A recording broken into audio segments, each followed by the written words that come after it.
nongeye kubasuhuza inshuti bakunzi ba Ability God TV. Uyu munsi rero nkaba nkurarikira kubana nanjye kugira ngo turebere hamwe urutonde rw'abantu 10 bageze kuri byinshi kandi bafite ubumuga. Ukaba ugiye kubana nanjye Mami Jose Ishimwe.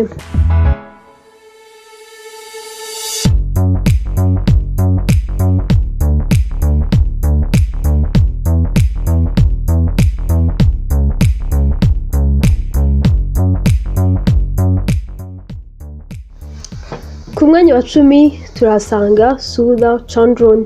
Sudha rero ni kimenywa bose mu gukina filime ndetse no kubyina mu Buhinde. Mu 1981 yakoze accident ubwo yari atwaye imodoka biza kumuviramo kubura akaguru ke.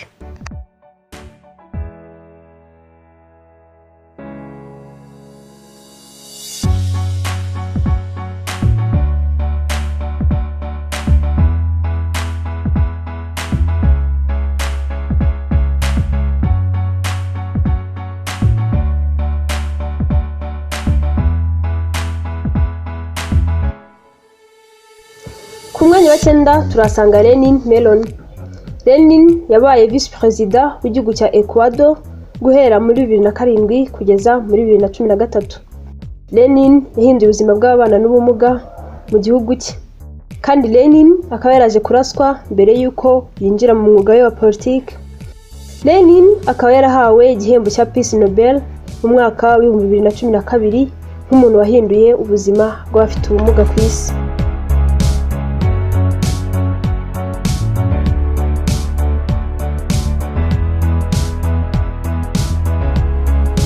Umwanya wa 8 turasanga Helen Keller. Helen akaba ari umwanditsikazi w'umunyamerika ndetse akaba ari n'umunyapolitike kazi. Helen akaba yaraje kuba umwarimu muri kaminuza muri leta ya Alabama muri Amerika. Helen kandi akaba yarabanje kugira ubumuga bwo kutumva ndetse no kutavuga, nyuma akaza no kugira n'ubwo kutabona. Helen kandi akaba yaranditse ibitabo 12, ibyinshi bikaba bikubiyemo ubuzima bwe ndetse n'iyobokamana. Ikirenze kuri ibyo, Helen akaba ari mu bantu bamwe baharaniye uburenganzira bw'abagore ku isi.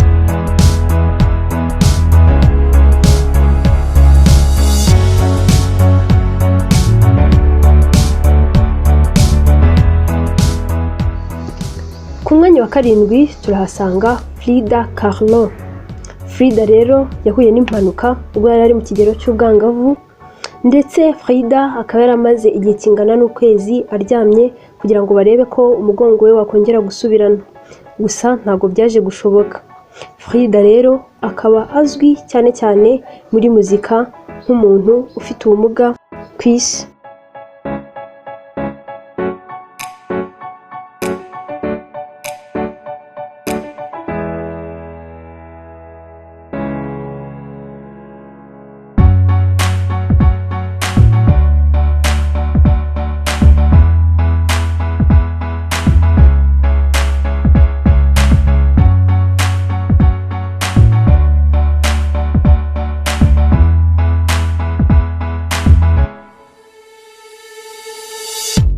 Ku mwanya wa 6 turasanga Steve Wonder. Steve ni umwe mu baririmbyi bakunzwe none, kandi Steve akaba ari umunyamuziki ndetse n'indirimbo ze akaba ari uziyandikira. Steve akaba yaravukanye ubumuga bwo kutabona.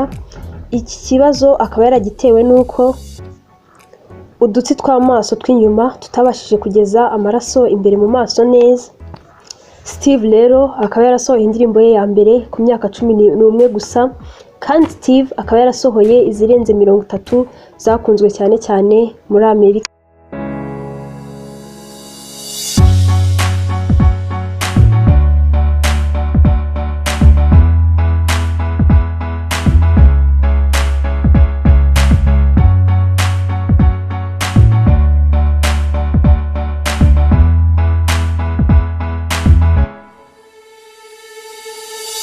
Ku mwanya wa 5 turasanga Marley Martin.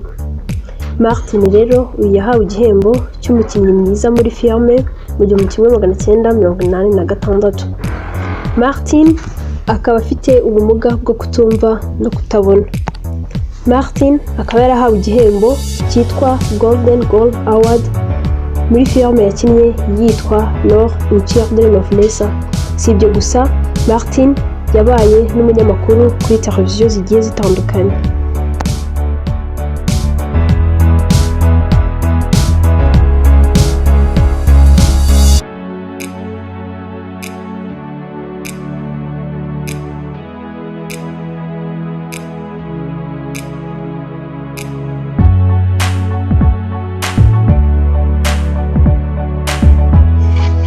Ku mwanya wa kane turahasanga John Hockenberry.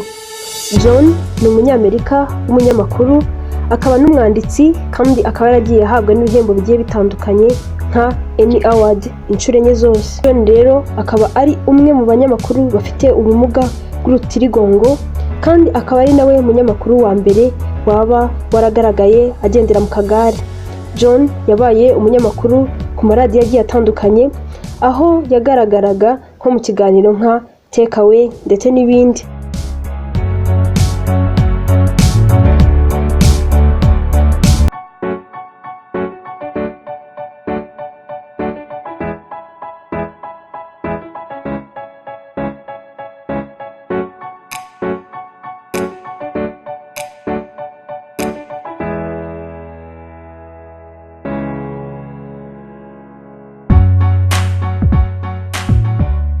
Wa gatatu turasanga Ralph Brown. Brown niwe nyiri Brown Corporation ikora utugare dufasha abafite ubumuga. Brown akaba yarahawe izina rya Champion of Change n'uwahoze ari perezida wa Leta Zunze Ubumwe za Amerika Barack Obama. Brown rero ni umugabo waharaniye kwishyira ukizana kw'abafite ubumuga. Brown urugendo rwe rukaba rwaratangiye mu 1966 akora igare ryitwa Ralph Company Brown Ability.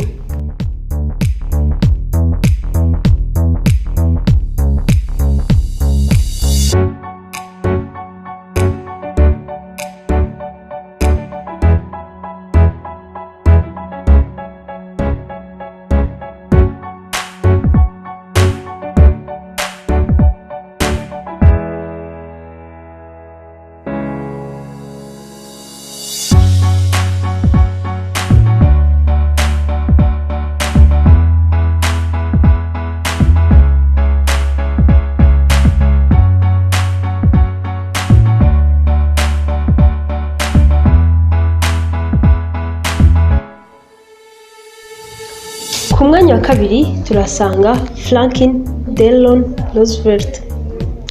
Franklin rero yayoboye Leta Zunze Ubumwe za Amerika mu gihe cy'intambara ya kabiri y'isi, kandi Franklin akaba yari afite ubumuga bw'ingingo, kandi umwuga we wa politike akaba yarawutangiriye mu mujyi witwa Houston.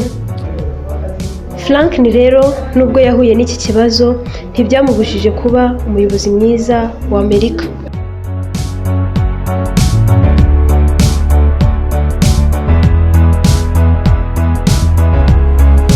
Ku mwanya wa mbere turahasanga Stephen Hawking. Stephen ni umwe mu bahanga bazwi mu bugenge bita fizike ku isi. Ibyo byose nubwo yabigeragaho ntabwo yitaga yuko agize ubumuga, afite imyaka 21 yonyine. Stephen rero ubu ngubu bavuga akoresheje computer kuva mu mwaka w'1980. Kuba Stephen yari afite ubumuga ntabwo byamuciye intege, ndetse nta nubwo byamubujije kuba yagera ku nzozi yiyemeje.